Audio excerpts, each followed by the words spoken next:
অন্ধকার রাত্রির নিস্তব্ধতা আমার ভালো লাগে। হারিয়ে যাওয়া কোন স্মৃতি সুদূরে ডেকে যায়, সেই স্মৃতি আমার ভালো লাগে। মধুর কোনো টানে আমার জীবনের সমস্ত অহংকারগুলোকে ভেঙে চুরে দুর্বার করে বহু দূরে নিয়ে যায়, সেই স্মৃতি আমার ভালো লাগে। নিস্তব্ধ রাতে হা করে আকাশের দিকে মুখ উঁচু করে তাকিয়ে সেই অন্ধকারকে আমার মুখের ছায়া এনে দেখতে আমার ভালো লাগে। জানি না কোন গোপন নিঃসঙ্গতা আমায় কুরে কুরে খায়। জানি না কোন একাকিত্ব আমায় বারে বারে হাত ছানি দিয়ে ডেকে যায়। আমি তারে একান্ত আপন করে নিয়েছি। আমার জীবনের প্রতিটি ছন্দে সুরে তালে আমি তাকে মাখিয়ে নিয়েছি আমার একান্ত আপন করে। আমি রাধার মতো বিরাগ হতে চাইনি। এই জনসমাজের একজন হয়ে আমি আমার সেই পুরাতন সুরকে আমার মনের মধ্যে এঁকে নিতে চেয়েছিলাম।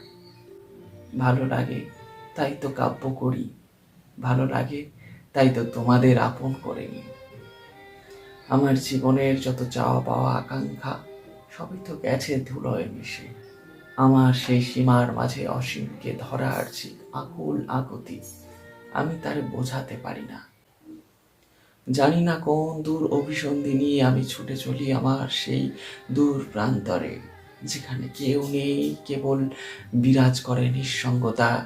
আমার জীবনের প্রতিটি মুহূর্তকে আমি একান্ত নিজের ব্যক্তিগত করে নিতে চেয়েছি।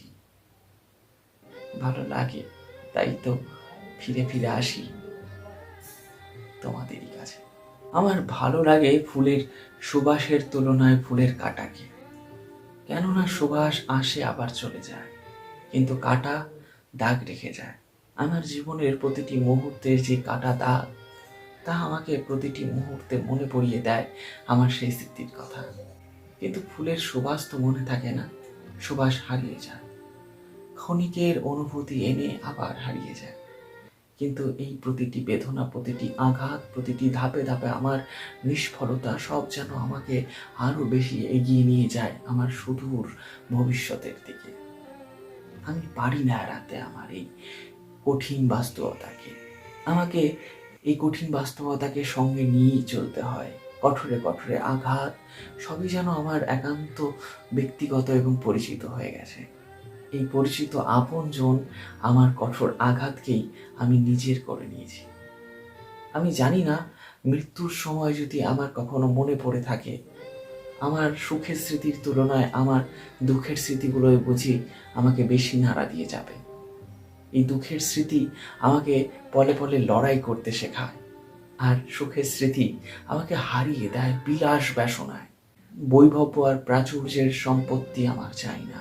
আমি চাই একটা দরিদ্রের কুটির, যেখানে আমি একান্ত ব্যক্তিগত জীবন কাটাতে পারবো আমার মতো করে। আমি সেখানে ভাবতে শিখব, সেখানে স্মৃতিচারণ করতে পারবো, এবং দিনের পর দিন আমি একাকিত্বকে উপভোগ করতে পারবো। জীবনের নিঃসঙ্গতা বোধ হয় সবচেয়ে বেশি আপন। কেননা পৃথিবীতে আমি জন্ম নিয়েছি শুধুমাত্র গরুর মতো খেটে যাওয়ার জন্য নয়, বরং আমার মনে হয় পৃথিবীকে উপভোগ করার জন্য, পৃথিবীকে ঘুরে দেখার জন্য। ঈশ্বর বুঝি বড় হাসেন আমাদের কীর্তিকলাপ দেখে, কেননা মৃত্যুর সময় আমাদের আফসোস থেকে যায়। আমরা আমার আমার করে আমাদের জীবনটাকে কেমন সংকীর্ণ করে গণ্ডির আড়ালে নিয়ে চলে যাই। একটা ছোট্ট ঘেরাটোপে নিজের জীবনকে আটকে রাখি। স্ত্রী, সংসার, সন্তানদের নিয়েই আমার জগৎকে আমি ছোট করে নিই।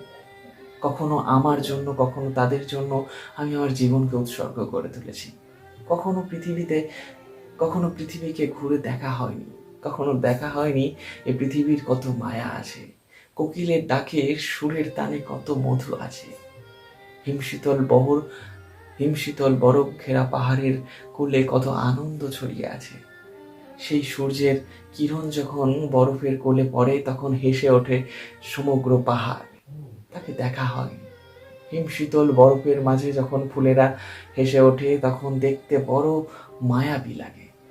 এই সমস্ত স্মৃতি আমি কখনো ভুলতে পারবো না।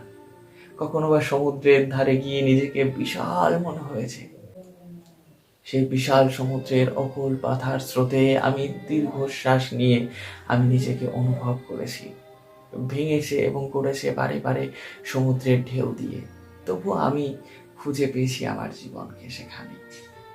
ভালো লাগা বোধহয় খুবই সামান্যের মধ্যে, ভালো লাগা বুঝি খুব অল্প জিনিসের মধ্যেই থাকে। ভালো লাগা কখনো প্রচুর বিলাস ব্যাসন বৈভবের মধ্যে থাকে না, প্রচুর প্রাচুর্য বা বিরাট বড় বাড়ি গাড়িতে থাকে না।